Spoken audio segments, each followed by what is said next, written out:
Good evening. Welcome to South Asia Newsline. I'm Yeshi Chanzam. Here are the top stories we are tracking for you on Monday, the 26th of October. Mike Pompeo and Mark Esper arrive in New Delhi for India-U.S. 2+2 dialogue. Pakistani Prime Minister accuses French President Macron of attacking Islam. Sri Lanka increases coronavirus curfew zones after spike in cases.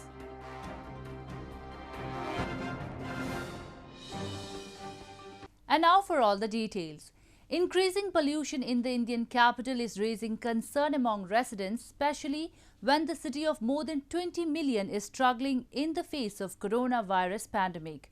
The air quality worsened further on Monday as hundreds of Ravana effigies and firecrackers were burnt on the occasion of Hindu festival of Dussehra a day earlier. Air pollution in Indian capital New Delhi worsened on Monday as the air quality remained very poor, according to Central Pollution Control Board data. The air quality worsened a day after hundreds of effigies of demon king Ravan were burnt on the occasion of Hindu festival Dussehra. Increasing pollution is raising concerns among residents, especially when the city of more than 20 million is struggling in the face of coronavirus pandemic. Besides vehicular and industrial pollution, the air quality of Delhi typically worsens in the winter when farmers in the neighbouring states of Punjab and Haryana burn crop stubble to clear fields. Health experts have cautioned that higher pollution levels in winter season may worsen the impact of COVID-19 since particulate matter remains suspended in the air for a longer duration.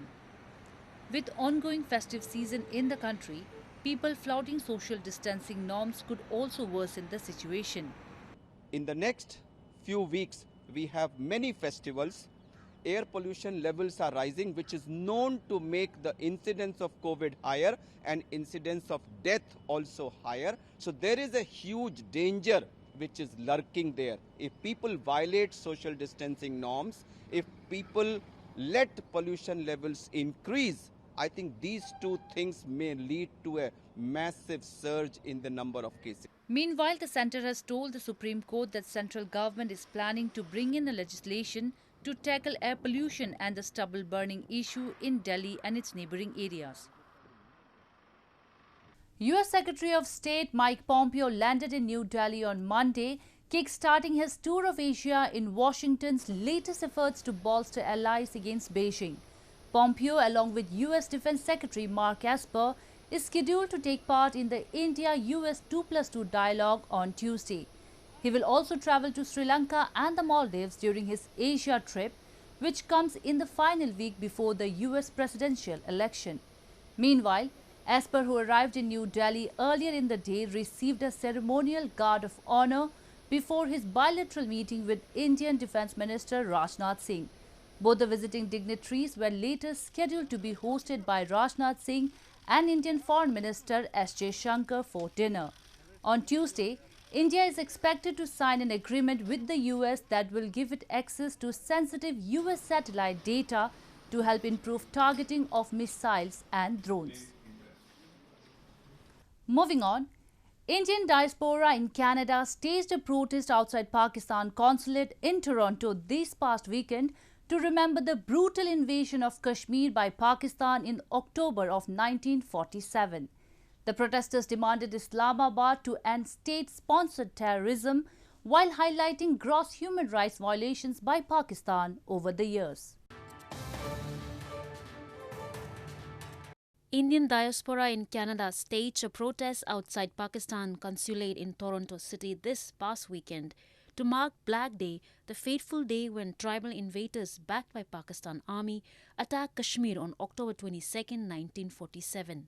The protesters demanded Pakistan to end state-sponsored terrorism while raising slogans that the illegally occupied regions of Pakistan-administered Kashmir and Gilgit-Baltistan belong to India.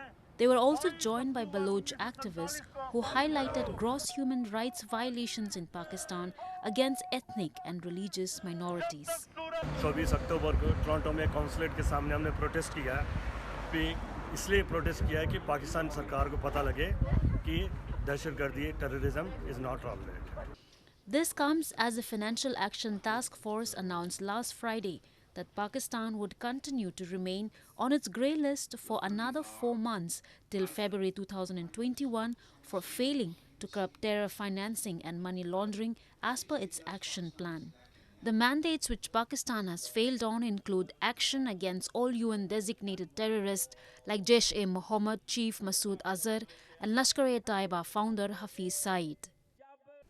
In news from Pakistan, Pakistan's Prime Minister Imran Khan on Sunday said that French President Emmanuel Macron has attacked Islam by encouraging display of cartoons depicting Prophet Muhammad.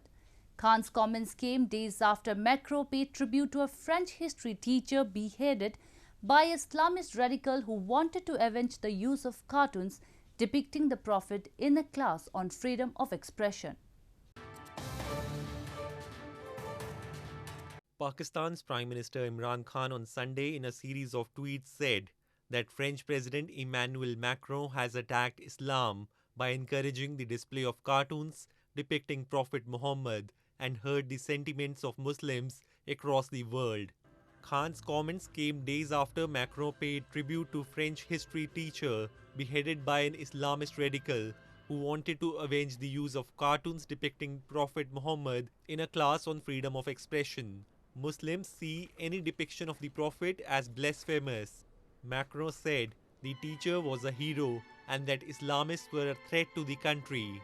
Imran Khan in a letter has also appealed to Facebook CEO Mark Zuckerberg to ban Islamophobic content on the site, saying that growing Islamophobia was encouraging extremism and violence across the world. Prime Minister Imran Khan इस पूरी कौम की तर्जुमानी करते हैं, इस मोहब्बत की, उस अदब की, उस रिस्पेक्ट की जो कि हमारे प्यारे नबी सल्लल्लाहु अलैहि वसल्लम के लिए है कि उनकी ज़ात पे अगर कोई बात करेगा तो हमारी तो सारी ज़िंदगी और हमारी सारी जानें उसके लिए हाजिर है. The cartoons of the Prophet and the French president's subsequent remarks have stirred outrage and protests across Muslim-majority countries, including Pakistan. Moving on to news from Afghanistan. The suicide attack on an education center in a heavily Shiite neighborhood of western Kabul left 24 dead and 57 wounded, many of them young students. One of the victims of Saturday's suicide attack was laid to rest on Sunday. Islamic State claimed responsibility for the bombing. The victims of the education center attack in Afghanistan's capital Kabul on Saturday were laid to rest in various parts of the city on Sunday. Most of them were young students from low-income families who were studying at the Kausar-e-Danish Educational Center. 24 people were killed and 57 were injured in the attack on Saturday. Media reports, however, suggest that at least 30 people have died. A Ministry of Interior spokesman, Tariq Aryan, cited security guards as identifying a bomber who detonated explosives in the street outside the educational center. Islamic State claimed responsibility for the bombing, the group said in a statement on Telegram without providing evidence. ما یک طرق شد نه که آمدیم با خدا این دیوالا سری خاک سری کل شیشته بودن اینجا پر از جنازه بود بخدا این خیلی یک وضعیت خراب بود دیگه تقریبا اینجا نفر این قسمت سر سر افتاده بود. The attack took place in an area of West Kabul that is home to many from the country's Shia community, a religious minority in Afghanistan targeted by groups such as Islamic State in the past. آرزوهای بسیار بلندی داشت و متاسفانه هزاران متاسفانه دیروز در حمله وحشیانه دشمنان وطن شهید شد و پسر بسیار لایق درسخوان زحمتکش. The latest attack comes on the back of heavy fighting in multiple provinces in recent weeks, which has displaced thousands of civilians in southern Helmand province. Weeks after Sri Lanka had managed to control the outbreak of coronavirus infections for months, the re-emergence of cases has started. This has led to authorities increase the coronavirus-related curfew zones to 56 police divisions on Sunday to check the virus spread through community-level transmission. The island nation has reported 7,872 COVID-19 cases. Shops were shuttered and streets deserted in parts of Sri Lanka's capital Colombo on Sunday as authorities imposed a lockdown to stop a resurge in coronavirus infections. The re-emergence of cases started 2 weeks ago after the island had managed to control the outbreak for months. Authorities have said the current cases started from a cluster at the garment factory earlier this month. On Sunday, the country reported the number of cases had risen to 7,521, with more than half originating from the garment factory. As on Monday, the island nation reported 7,872 cases and number of deaths has risen to 16. Sri Lanka's parliament will also be closed for 2 days till Tuesday for disinfection. විශේෂ වැඩපිළිවෙලක් යොදලා තිබෙනවා පිවිසීමේ ගේට්ටු සඳහා උෂ්ණත්වය මැනීමේ උපකරණ යොදලා තිබෙනවා ඊට අමතරව අපි අත්සේදීම සඳහා ස්ථාන කීපයක් වෙන් කර දී තිබෙනවා ඒ අනුව මින් ඉදිරියට වෙළඳපොළට ඇතුල් වීමේදී අපි සෑම පුද්ගලයෙකුම ඔවුන්ගේ ආරක්ෂක මුඛ ආවරණ පළඳිනවාද කියන එකත් ඒ වගේම තමන්ට ලබා දී තිබෙන අත්සේදීම සඳහා එම ස්ථාන පාවිච්චි කරනවාද කියන එක අපි සෙවිල්ලෙන් සිටිනවා. The curfew, which has also closed schools and public offices, comes just before the visit of U.S. Secretary of State Mike Pompeo and Defense Secretary Mark Esper to discuss regional security and trade. The visit of the U.S. officials comes after a Chinese delegation visited Colombo earlier in the month to strengthen economic ties. Nepal's government has implemented a clean feed policy in the country, making foreign television channels free from international advertisement. The policy, implemented on October 23, is expected to provide the domestic advertisement industry a boost, however, impact foreign channels, especially India, which dominate the Nepali television industry.